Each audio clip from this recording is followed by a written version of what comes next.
Bonjour à vous. C'est Alexandre. Sous la Varangue, c'est votre émission. Sous la Varangue est une émission culturelle consacrée à l'art, aux traditions, à l'histoire et à l'événementiel. Aujourd'hui, pour ce 11 novembre 2023, cela fait 100 ans que le ministre des Armées de l'époque, André Maginot, a installé la flamme du soldat inconnu sous l'Arc de Triomphe. Cette flamme du soldat inconnu a fait le tour de l'île commune par commune. Et nous, dans la famille, nous sommes très concernés. Et d'ailleurs, je laisse la parole à mon neveu Gaël. Oui, et mon arrière-grand-père Henri Bon, ancien combattant pour la bataille de Verdun en 1916, est un survivant et a gagné et a survécu et est inscrit dans le livre d'or de la bataille de Verdun. Et nous avons même pu garder son casque. Nous allons suivre cette commémoration de la flamme du soldat inconnu à Sagny pour ce 11 novembre 2023. Et c'est tout de suite dans Sous la Varangue.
Ici pour la commémoration du 11 novembre 2023 et je suis en compagnie de monsieur qui est président de la fondation du maréchal de Lattre de Tassigny. Alors David Terré, président du comité départemental de la fondation maréchal de Lattre de Tassigny à La Réunion. Et donc j'interviens en tant que président d'association d'anciens combattants dans les différentes cérémonies pour justement rappeler le devoir de mémoire. Par rapport à nos jeunes générations, rappeler l'investissement des Réunionnais dans les différentes guerres, avec non seulement ceux qui sont morts pour la France, mais également les blessés de guerre.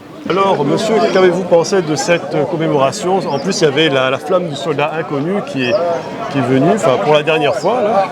Tout à fait. Alors, très original justement parce qu'il y avait cet événement-là. Et une cérémonie très émouvante, fédératrice, comme d'habitude. Mais avec cette note particulière justement parce que c'est la dernière fois qu'on a pu profiter donc de la présence de la flamme du soldat inconnu qui est à Paris et par laquelle d'ailleurs j'ai pu l'allumer quand j'étais quel honneur. Oui, c'est vraiment un événement particulier et surtout ce que je tiens à souligner aujourd'hui, c'est le devoir de mémoire.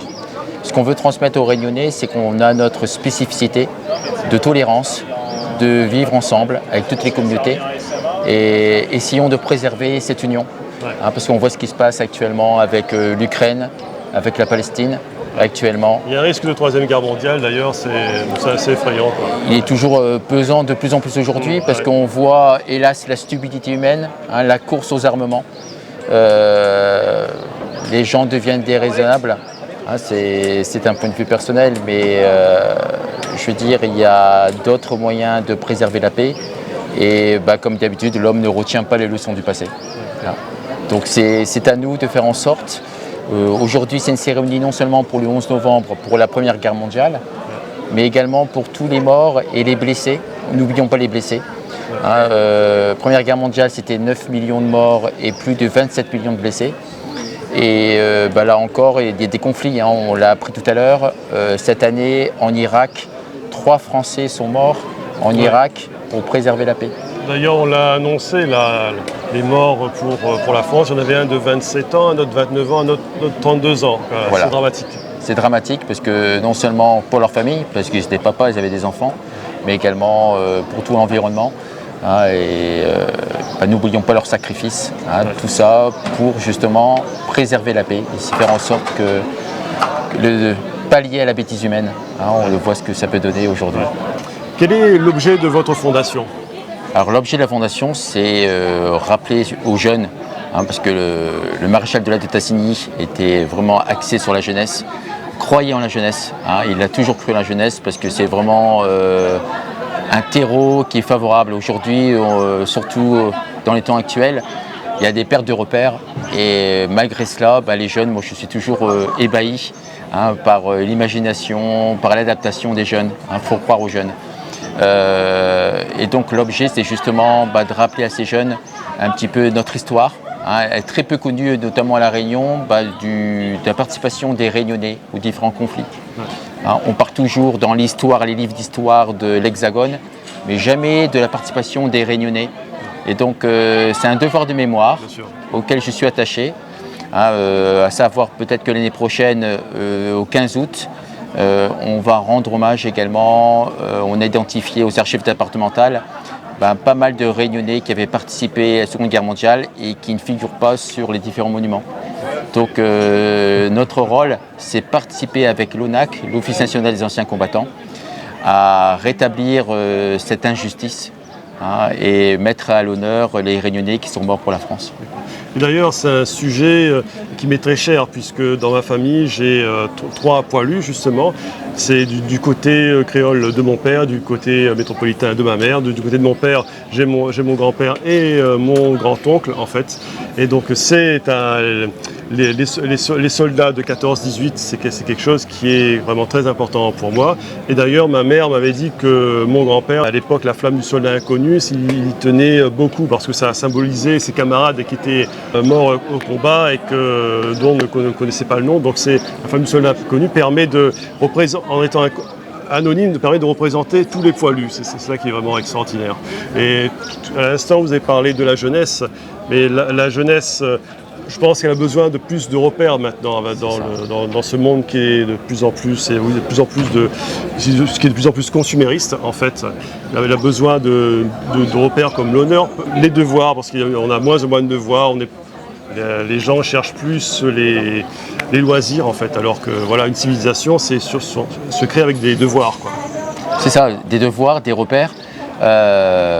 C'est pour ça qu'il faut absolument se baser, hein, on dit toujours les fondamentaux, hein, sur nos valeurs. Et les valeurs à La Réunion, c'est le vivre ensemble, qui n'existe très rarement ailleurs. On a du mal à retrouver dans d'autres pays. Et donc, il faut s'en inspirer et il faut le préserver surtout. Voilà. D'ailleurs, je crois que le terme vivre ensemble vient du poète là, qui avait fait escale à La Réunion. Ce jeune poète, c'était Charles Baudelaire qui avait débarqué à La Réunion en 1840 et à qui l'on doit le terme de vivre ensemble en fait, parce que il avait fait un poème où il avait sorti pour la première fois ce terme et ce terme a été réutilisé et il est devenu mondialement connu. C'est devenu un concept qui fait partie de notre société en fait, qui est très important, quoi. Donc voilà, c'est vrai que le vivre ensemble, c'est une notion qui est très importante, quoi. Ouais. C'est essentiel. Et donc notre action, c'est ça, c'est sensibiliser les plus jeunes et ils sont vraiment très attentifs, ils sont très réceptifs à ça et ça fait plaisir de voir. Mais on a aussi l'aide de l'éducation nationale, mais aussi on compte sur les parents. Je vois qu'il y a de plus en plus de jeunes qui s'impliquent. Nous, on essaye de faire venir aussi aux cérémonies les jeunes. Vous avez vu qu'il y a des lycées, des collèges qui interviennent pour porter les gerbes, qui font les lectures, qui est très émouvante d'ailleurs. Ça permet également d'entretenir le lien armée et nation, et pas oublier ses valeurs, d'accord ? Mais avant tout des valeurs de paix. Message de M. Sébastien Lecornu, ministre des Armées, et de Mme Patricia Miralles, secrétaire d'État auprès du ministre des Armées, chargé des anciens combattants et de la mémoire. Le 11 novembre 1923, cela fait 5 ans déjà que dans la clairière de Retonde, le maréchal Foch a apposé sa signature sur la convention d'armistice. 5 ans déjà que Georges Clemenceau a présenté l'armistice à la Chambre des députés, saluant l'Alsace et la Lorraine retrouvées, honorant nos grands morts qui ont fait cette victoire. Et dans cette heure terrible, à l'appel du carillon des églises et des beffrois, dans le silence des canons qui se sont tus, coulent à travers tout le pays des larmes de soulagement et de fierté. Le 11 novembre 1923, cela fait 5 ans que les blessures cicatrisent lentement sur les visages des gueules cassées, dans le cœur des veuves, dans la solitude des orphelins, devant les tombes ouvertes pour un fils ou un père, au pied des monuments aux morts dont s'est couvert le pays. Les Français sont devenus des sentinelles de l'oubli. Le 11 novembre n'est plus seulement une date, c'est devenu le rassemblement de tous les Français. C'est le 11 novembre 1920, quand le soldat inconnu est porté sous l'arc de triomphe pour ne jamais oublier le prix de la victoire. C'est le 11 novembre 1923, quand André Maginot allume la flamme, présence vivante du souvenir des morts. Une flamme qui, depuis, ne s'est plus jamais éteinte. C'est le 11 novembre 1940, quand dans le désarroi des consciences, les lycéens et les étudiants de Paris font de la flamme un symbole de résistance, quand chez nos compatriotes alsaciens et mosellans, coupés de leur patrie, la résistance s'organise. C'est le 11 novembre 1943, quand les résistants de l'Ain devancent la libération en défilant dans Oyonnax. Un soldat épanche son cœur sous la forme poétique le 9 mai 1916.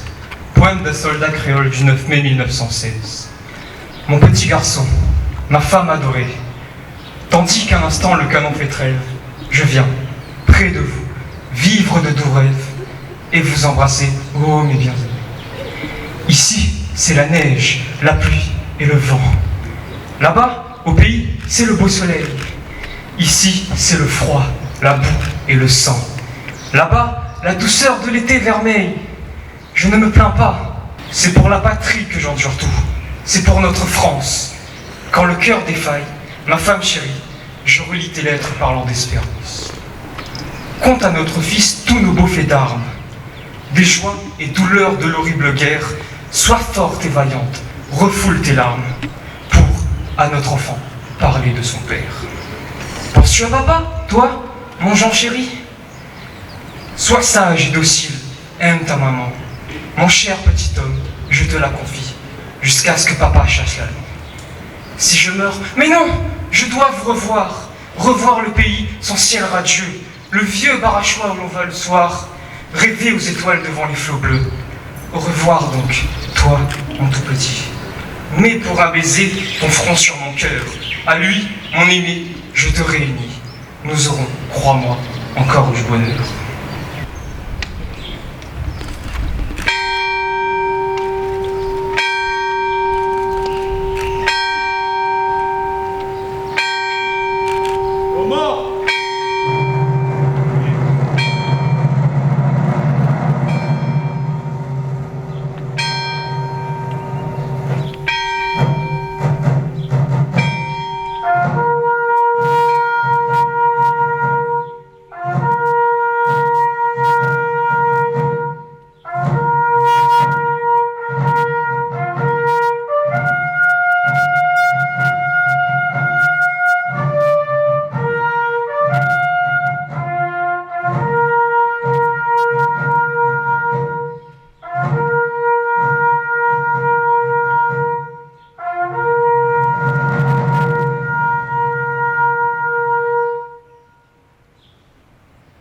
Cela a été un 11 novembre 2023 très spécial et je pense que cela vous a touché.